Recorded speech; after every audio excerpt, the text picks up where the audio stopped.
เอาแล้วเด้อตาดฟันนี่อากาศดีเว้ยจะเศร้าแขกกับอะไรปันใด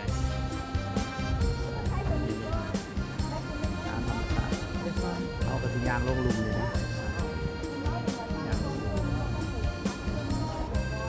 ตัดงามหลายนิ่มเลยนิ่มลุก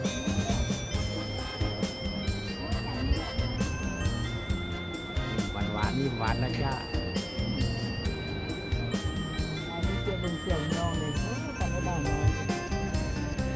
น้ำตกตาดฝาดมีทางเขาอยู่อ้อมแอมนี่ก็มีห้างขายเครื่องค่าเขาคุณจะ10,000 กีบเขาบอกแค่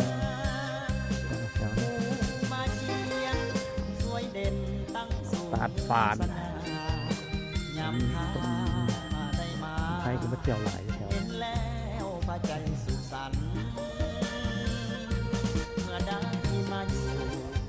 เหมือนเป็นบุญค่าน้อมนำปากเสสวยงามล้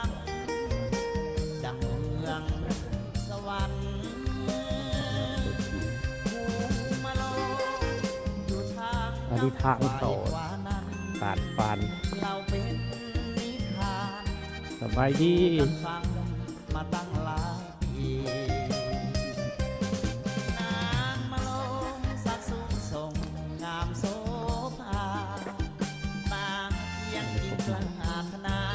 หวังได้นางมาเป็นขวัญสิริ สบายดีตาดฝาด แห่ขันมากมาฮ้อนเมืองคันเกินพอดีได้ข่าวมาลงต้นนี้ซ้ำดีค่าตัวตา น้ำนี่ก็มีน้ำให้ทานเลยต้อนรับ บนทางแห่งสายคลาปากเสสวยงามตาใจข้ามันมาสาวปากเสเสน่ห์ซาบซึ้งตรึงใจข้าขอฝากกายเคียงคู่สมัยน้องคนดี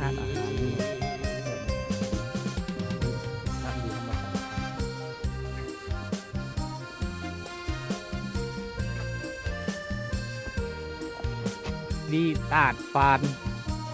ยืนเรือรัก38นะบอรัก40จะดอกจากมากกะขี่ทางด่วนก็ไว้อยู่คนเดียวพกไผ่พกไผ่นะอันนี้มีรถห้องตรงนี้แผนกต้อนรับส่วนอาหารจุดชมวิวโอ้พกไผ่เหลืองพกไผ่เหลืองงามงามพกไผ่เหลืองคนที่มาเขียนสัญลักษณ์ก็มีคอยหักเจ้าคอยสั่งเจ้าเขียนเต็มแต่ไม่ไผ่นี่มีมดไผ่รอบไผ่น้ำอย่างนี้ที่จอดนี่ทางเขาตัดทางเขาตัดฟานเด้อต้นกระบอกไหลมาเขาเข้าเขาจะกระปลูกงานเลยนะทำงานไม่กอขี้หนู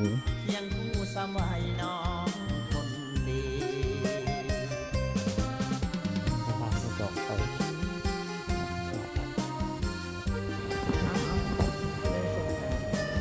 เอาแล้วเด้อตาดฟันนี่อากาศดีเว้ยจะเศร้าแขกกับอะไรปันใดธรรมศาสตร์เอากระสิยางลงลุมธรรมศาสตร์งามหลายนิ่มลุก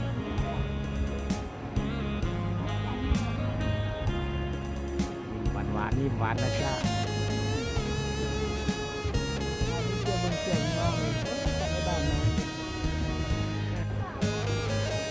อันนี้ขั้นใดลงไปทางลุมของตากฟ้าก็มีหมอกอยู่ด้วยเนี่ยเสียงจากเพลงนี้มอบแด่ควันใจจงจำเอาไว้เป็นอนุสรณ์คือครั้งสุดท้ายที่มีความหมายอันแน่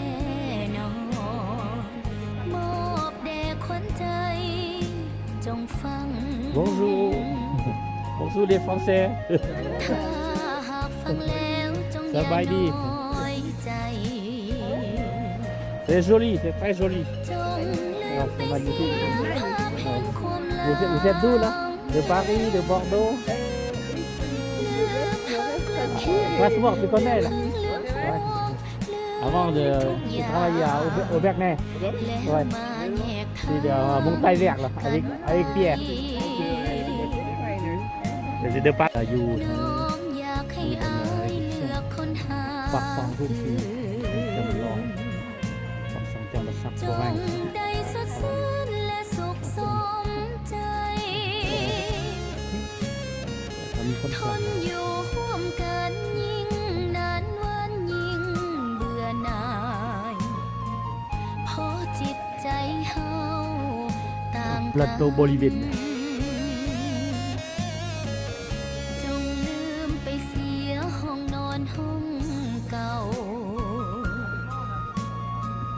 ที่สองคนเฮาว่าเป็นสวรรค์ปิดฉากเสียทีต่างคนต่างหนี้ความฮักต่อกัน ทางใดเป็นสวรรค์จงเลือกเอา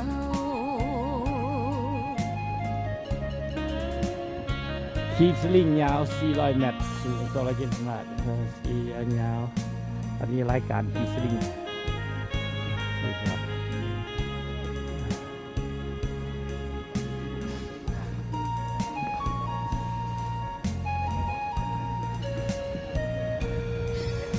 โอ้ขี่ไปซิๆแล้วกลับมาเมืองลุม